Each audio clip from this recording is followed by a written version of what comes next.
All right, this is 250467 SM, the state of Michigan versus Stephen Haynes. Jared Grosser on behalf of probation. Morning, Your Honor. Jeffrey Fant on behalf of Mr. Haynes. There's a violation proposed for a contact violation. We waive formal reading, stand mute, request hearing.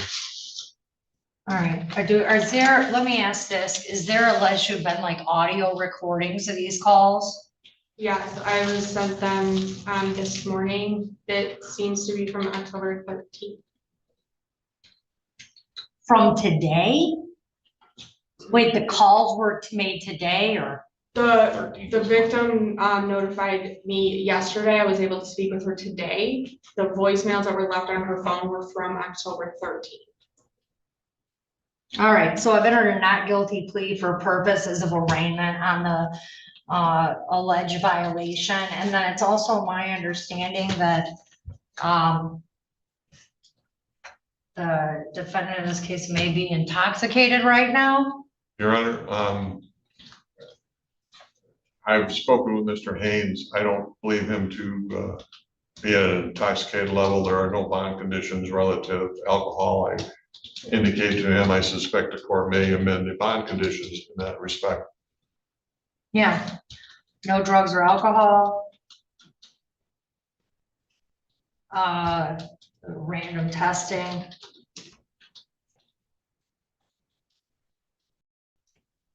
We have a breathalyzer in here. You do, Your Honor. I'm ordering him to take the breathalyzer.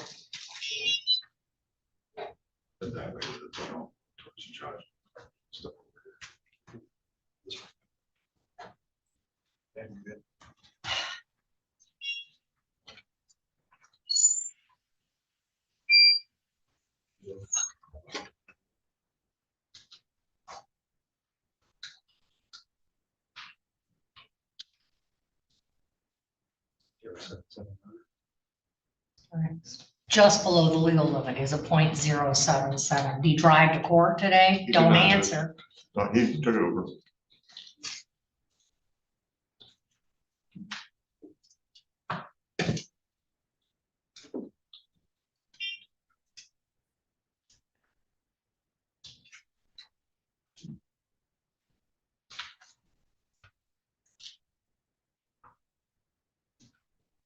He was scheduled today for a PSI judge. I would, in anticipation of the court's bond on the alleged violation, I'd ask that he be brought back tomorrow and a treatment court assessment be done as part of the PSI.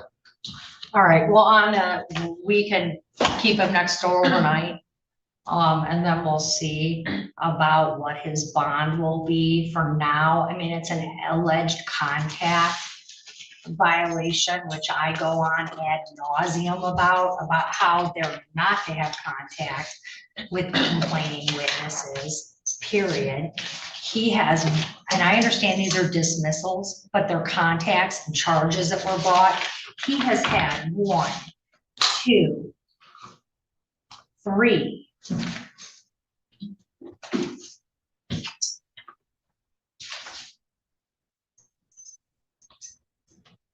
5, 4, 5 different domestic violence cases brought against him. And that's incredibly concerning. So for now, he has a $15,000 cash or surety bond. And if he could be kept in Taylor tonight and brought back over tomorrow. Yeah, we'll we'll keep him in Taylor for the night. As allow the PSI to take place, treatment court potential referral. All right, it'll be brought back tomorrow for the PSI. Thank you. Still.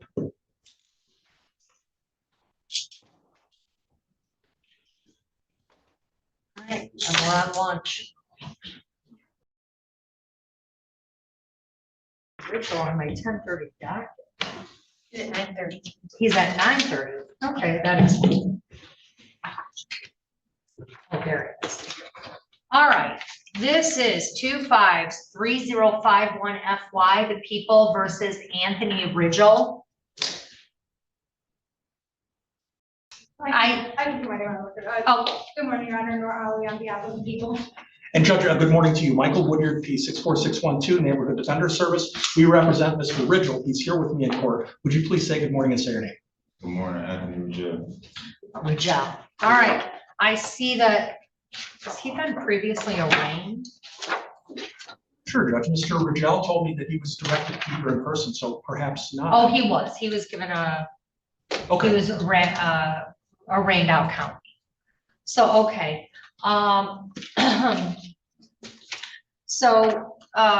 As to discovery counsel, do you have discovery on this? I have just this morning been provided the police reports, the written police reports. I believe counsel will check to see whether video exists and forward it to me. I have no doubt that that process will work fine. Yes, Okay. as soon as I was notified that he was the attorney, I sent over discovery, and the digitals were also just sent. Okay.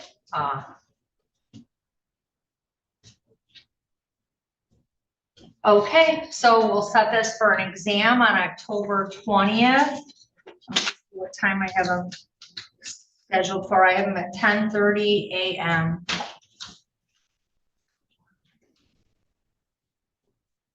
that work, Mr. Woodyard? Yes, it does. All right, wonderful. Bond will continue. We'll see everyone in person October 20th at 10:30 a.m. for the preliminary examination. Judge, can I address a question of bond real quick? Sure. So the only issue that I'd like to raise is a tether that the out county magistrate apparently ordered Mr. Ridgel be fitted with.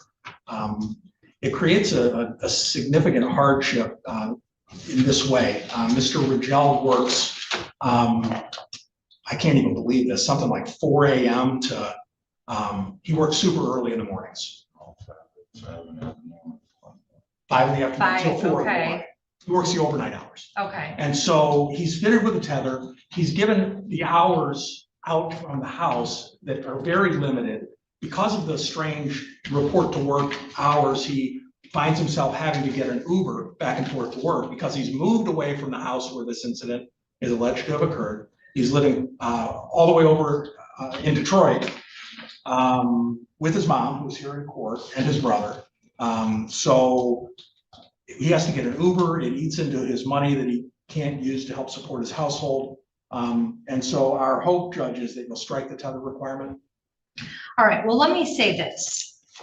You got a gift because you were arraigned out county, because if I would have handled this arraignment or my magistrate would have handled this arraignment, you would not have gotten a personal bond.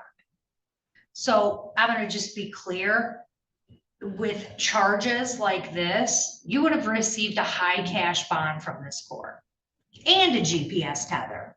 So, and I know your attorney knows that. On a home invasion, first degree, it's a 20-year felony.